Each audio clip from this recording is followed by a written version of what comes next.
부산이라는 북한항로를 대비해야 되고 대륙경제와 연결시켜서 동해바다를 전쟁의 바다가 아니라 제2의 지중해로 만들어서 이 부산항이 대륙과 해양을 연결하는 접점의 그런 입구로서 제2의 베네치아 공국처럼 발전하는 비전을 부산이 만들어간다고 생각합니다. 감사합니다.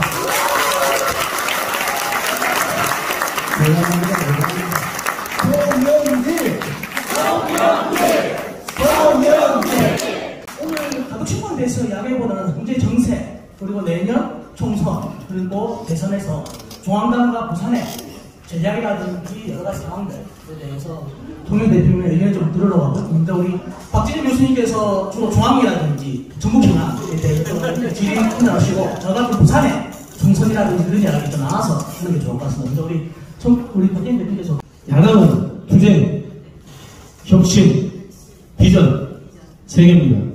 지금 김대중 대통령이 말씀하셨던 정치 지도자는 국민보다 반발적 앞서가야 된다. 그 말씀이 필요하시는 것 같아요. 근데 민주당은 솔직히 한 발짝 뒤쳐져 가잖아요. 너무 아니래요. 제가 말씀드린 것처럼 윤석열을 이토록 비판하는데 왜 지지도가 민주당에 오지 않을까요? 뭐 민주당이 뭐 온건 안 했어? 중도적이지 않아서? 그렇지 않습니다. 저는 제가 아는 대다수의 국민들은 60%의 국민들이 윤석열을 놀라기 싫어합니다. 그 이야기는 뭡니까? 윤석열을 몰아내자 소리를 원하고 있는 거예요, 국민들은. 근데 민주당은 윤석열을 몰아내자 소리를 못하는 거예요. 국민들보다 뒤쳐져 있는 거예요, 지금. 그래서 제가 여기 계신 지역위원장님들께 감히 말씀드리겠습니다. 윤석열 몰아내고 싶잖아요, 속마음이. 솔직하게 우리 하는 말로 청정해주거나 한식해주거나 지금도 지지도 안 나오는데 뭘 눈치 보고 있어요. 뭘 눈치 보고 있어요. 지금 우리 시원하게 송영길 대표님 모시고 전국적으로 윤석열 퇴진 투쟁에 나설 것을 제가 감히 제안합니다. 지금 169석 할 수 있는 게 검찰 탄핵소추잖아요. 152석이면 탄핵소추가 됩니다. 그럼 일단 헌재가 결정하든지 만들이 간에 일단 탄핵소추하면 바로 직무가 정지되죠. 직무 배제가 되는 거죠. 그러니까 지금 이번에 이상민 장관을 탄핵소추했더니 헌재에서 부결됐다. 그래서 후폭풍이 어렵다. 그래서 뭐 주저하는 의원님들이 계실지 모르겠습니다만 저는 그거는 별개의 문제고 헌재가 무슨 결정을 하든 간에 무조건 탄핵 소추한다고 생각하는데 동의하십니까?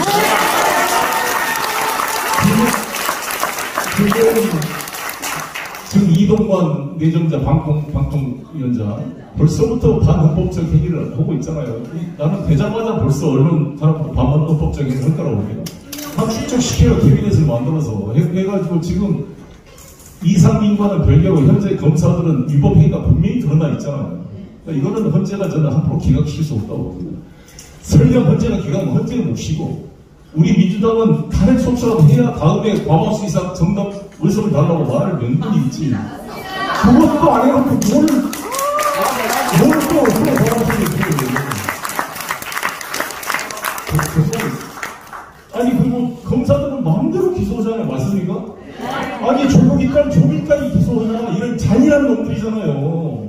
근데 우리는 탄핵소추권을 가지고 저렇게 검사들이 사냥하듯이 그냥 전방위적으로 야당 인사들을 구속시키고 기소하고 체포영장 받고 야당 대표를 300번 넘번 압수수색했다고 왜 말도 안 하고 있는데 왜 검찰이 김건희는 압수수색 제로고 이재명 대표가 300몇 번 합니까? 그걸 떠들어봐서 뭐예요? 네가 탄핵소추 가지고 있는 무기를 가지고 검찰한테 왜 그런 말을 하고 있어? 맞습니까? 아니, 무기로 하자면 나도 내가 가지고 있는 무기를 안 쓰고 비겁하다 저건 비겁하다 이러고 있고 내가 바보입니다 이건 자백하는 거 아닙니까?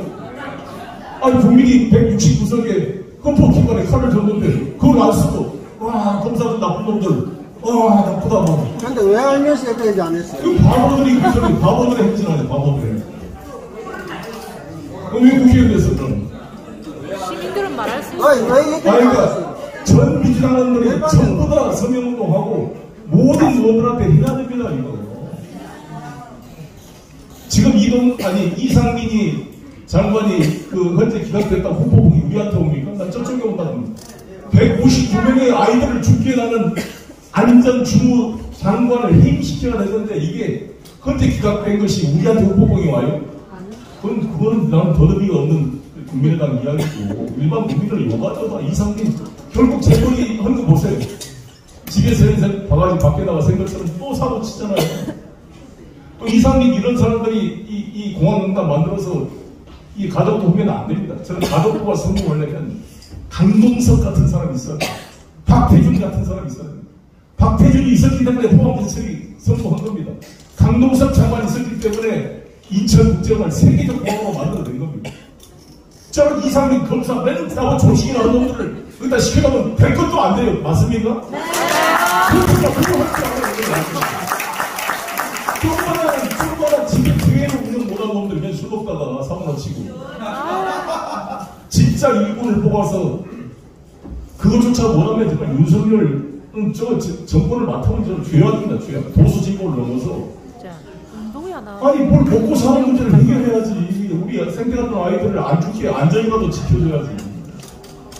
아니 최수근 상병 어렵게 시험만 아이를 얻었다는데 그 아이를 그렇게 어린 아이를 구명조끼도 안 입고 죽인 서단장을 수사했던 박정훈 대령을 지금 역으로 때리던 날 박정훈 대령이 28년 해병대에 근무한 대한민국의 국군이 자기 아들 육군 사학교 다니고 있어요. 아들 앞에서 자기 아빠는 떳떳하다 언제 죽어도 자기 떳떳하다고 말하고 있는 참 군인입니다. 이걸 부동시로 군대도 안 갔다 온 이 윤석열이라는 사람이 이거를 처벌한다? 이거 가만 놔도 되겠습니까? 윤석열 대통령 말이야. 내가 항상 묻는 그 튼튼한 몸으로 왜 군대를 안 가냐고. 군대를 어디 포탄이라도 날랐어야지 들고 다니면서. 지금이라도 안경도 안 끼고 천만 다니던데 부동시가 지금 시력차가 얼마인지 밝혀야 되지 않겠습니까? 그런 사람 우리가 어떻게 국군통수권자로 지도이 생기겠습니까? 우리 서울 여당이면 그렇게 하셔야 되는데 검찰개혁하고 너무 조용히 얌전하게 당대표 하신 거 아닌가라는 이야기도 있습니다. 나중에 같이 집권당의 대표는 공개적으로 대통령과 싸우기가 쉽지가 않습니다. 공개적으로 발언하는 순간 조중동이 여당 대표와 청와대 갈등, 문재인 송영길 부딪힌다 이렇게 막 도배를 해버리면 너무 부담이 크기 때문에 내부적으로 이야기를 죽어라고 했던 걸 좀 혼나게 해임시키라고 내가 수차례 이야기를 하고 언론개혁에 대해서 수차례 이야기를 하고 정말 이루 말할 수 없는 비하가 또 나오면 괜히 또 형사마을하고 갈등 생기니까 제가 말을 거기에 보면 제가 그런 이야기 했습니다. 대표는 그것이 좌쪽이든 오른쪽이든 결정하는 사람이다. 그러자 그 당시에 이제 송영길 대표 대표하실 때 부동산 정책에 대해서 결론을 했잖아요. 저 굉장히 방송을 나와서 칭찬했습니다. 결국은 대표라고 하는 것, 지도자라고 하는 것은 방향이 어떻든지 간에 결론을 내리고 앞장서서 싸우는 겁니다. 제가 아까 투표율 이야기 계속 드렸잖아요. 부산에서 이기려면 투표율을 높여야 됩니다. 투표율을 높이려면요, 지도자가 국민 지지자보다 앞서 싸우는 모습을 보여줘야 되고요, 먼저 감옥 가겠다는 모습을 보여줘야 되는 겁니다. 그래야지만이 대중들이 지도자를 보고 믿고 따라오는 겁니다. 그런 모습을 제가 이 지역에 대한 것을 다시 한번 권고드리겠습니다. 대선으로 다시 돌아가 보면 2022년 우리 이재명 후보, 21년 이재명 후보가 대선 패배인데 꼭 질문을 해달라는 생각이 있어서 대선 패배에 가장 큰 원인 세 가지 뭐라고 설명하시는지 그게 또 알아야지 우리가 다음에 좀 더 준비할 수 있지 않을까라는 생각에서 그 질문 꼭 해주시면 좋겠다고 했습니다. 대선 패배에 수없는 원인이 되겠지만 가장 큰 것은 후보의 책임이 가장 크죠. 어차피 국회의원 선거도 마찬가지지만 후보가 90% 이상입니다. 그래서 이재명 대표의 책임이 제일 크다고 봅니다. 그 다음에 송영길 당대표 책임이라고 봅니다. 문재인 대통령 책임 문상도 있지만 제 생각에는 어찌됐든 간에 그럼에도 불구하고 대통령 후보는 문재인 대통령이 가졌던 장점은 계승하되 그때 부족했던 점을 이재명이 만든 대한민국은 이렇게 만들겠다는 확실한 비전을 제시했어야 되는데 그런 차별화를 너무나 못했어요. 너무 끌려다니고. 그러니까 예를 들어서 나도 홍남기 부총리 해임을 공개로 요구할까 말까 저도 걱정했는데 만약에 이재명 대표 그때 후보께서 본인이 강력히 얘기했잖아요. 추경 예산 얼마, 그 다음에 전국민 재난지원금 했는데 노골적으로 부총리가 사표 쓰겠다고 버티면서 안 한 거잖아요. 그러면 대통령한테 직접 전화를 하든지 홍남기 해임을 요청합니다. 한번 이렇게 때렸으면 나는 속이 시원했을 것 같은데 그렇게 되면 또 친분과의 갈등 이런 게 두렵고 이래서 잘 계속 차별화를 못하고 지금까지 못하고 있는 거잖아요. 나는 이재명 그게 나는 가장 페이 중에 아픈 점입니다. 그래서 제가 당대표 시절에 이재명 대표를 당선시켜고 후보를 당선시켜고 이재명이 되는 것도 정권 교체다.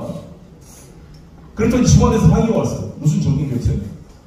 아니 노무현 대통령이 되는 게 김대중 대통령이 다시 당선되는 게 아닌 이상 일종의 정권 교체지. 그러나 야당의 정권 교체는 아니지만은 김대중 대통령의 장점은 계승하되 뭔가 돈안난 깨끗한 정치의 이미지로 노무현에 대한 기대가 만들어서 노무현 정권이 탄생된 거잖아요. 이재명도 마찬가지죠. 문재인 정권의 장점은 계승하되 뭔가 우유부단하고 결단하지 못하는 이것이 이재명이 갖는 장점과 결합돼서 확 제시가 됐어야 됐고 두 번째 이재명이 무슨 문재인 정부에서 부동산 문제 책임이 있냐. 장관이 했는가 총리가 했는가. 성남시장 경기도 선거밖에 없고 오히려 문재인 정부에서 탄압받았다 내가 그랬거든요. 그랬더니 막 또 친구들이 뭔 탄압을 했냐고 나한테 아니 사실상 전해철이 고발해가지고 죽을 뻔했잖아. 거기 가서 검찰에 가서 그렇잖아요. 대법원에서 경기도지사 직이 상실될 뻔했던 거 아닙니까. 탄압받은 사람이.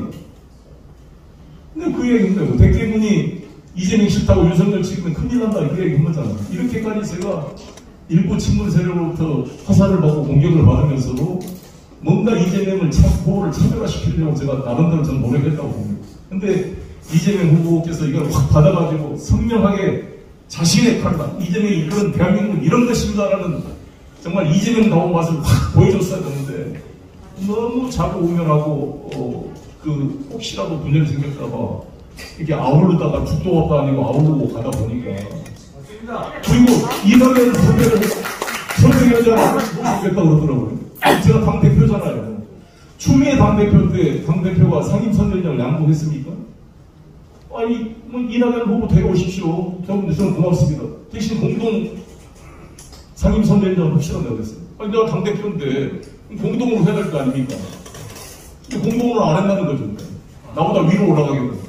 아니 뭐 저 처음엔 자존심도 상했지만 좋습니다. 그래서 사실상 이낙연 총리님이 우리 선대위의 최고 원탑이었습니다. 원탑. 나는 그 밑으로 들어갔습니다. 선대위 그때 보십시오. 구성부. 그렇게까지 했어요.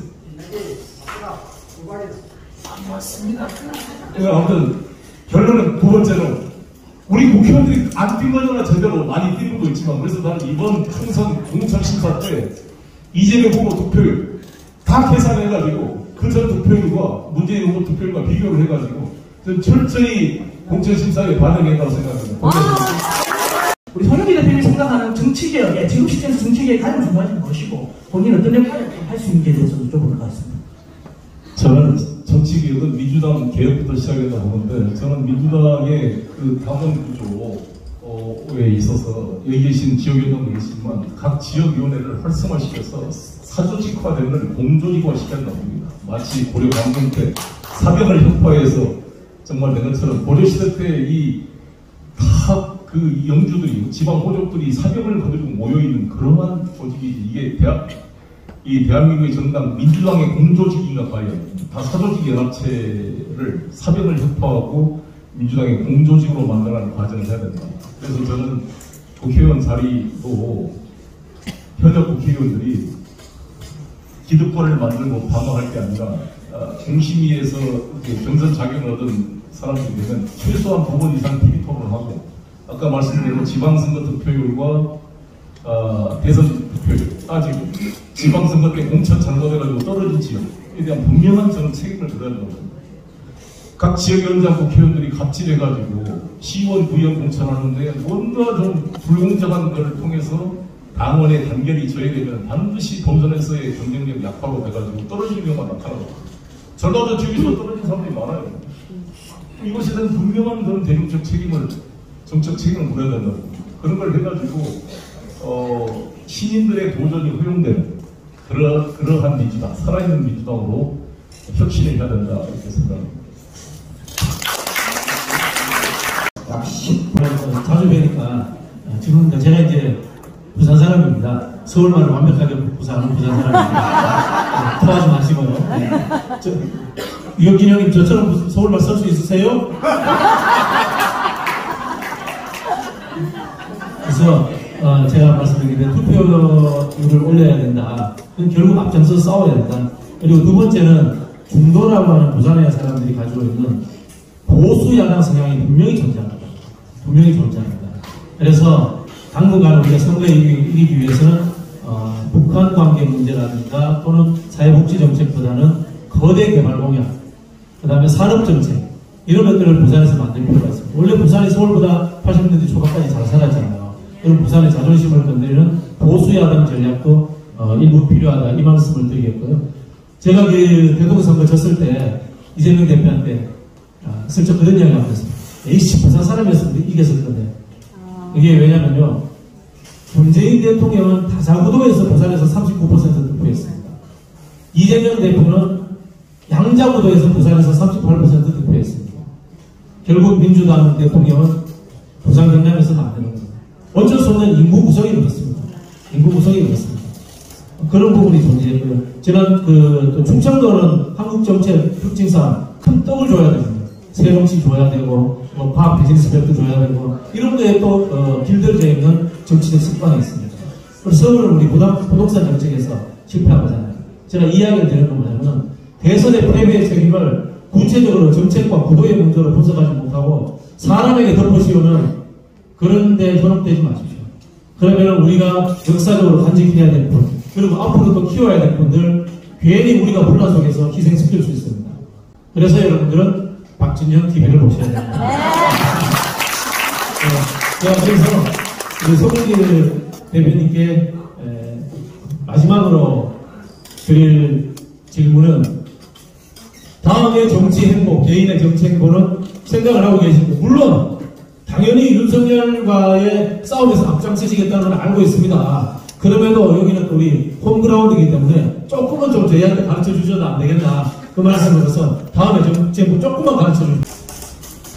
다 자기가 인간은 영적 동물이기 때문에 스스로 강렬한 확신을 가지면 그게 영적 에너지가 파장을 일으킵니다. 그리고 그게 정성을 다하는 사람이 감동하게 되고 변화가 되고 생육하게 되고 번성하고 새로운 기적이 일어납니다. 이 내년 총선의 가장 핵심은 뭐냐면 다음에 우리 민주당이 정권을 찾아올 수 있다는 희망을 줘야 돼요. 우리 부산 대중이나 일반 대한민국 국민한테 민주당이 차기 집권할 수 있다는 희망을 줘야 돼요. 지금의 윤석열 입에서 윤비 여천가를 맞도록 수많은 복합가세의 교원영색으로 지식인의 양심을 팔아먹는 패널들과 기회주의자들이 겁을 먹게 됩니다. 제가 검찰한테 경고합니다. 나를 수사하는 민홍철 검사, 서울중앙지검장 송경호를 비롯해서 지금 이원석 검찰총장한테 내가 경고를 하고 있습니다. 다 지금 특수활동기 다 업무상 횡령하는 일종의 범죄적 행위를 하는 사람들 아니냐. 부도시에서 증거 조작 문제까지. 그래서 분명히 저는 정말 제 스스로 다짐합니다. 다음 집권할 때 지금 있는 검찰들의 범죄 행위에 대해서 자기 캐비넷에, 국민의 캐비넷에 이 송영길의 머릿속에 정확히 하나하나 기록해서 분명히 정의의 심판을 받도록 만들겠다.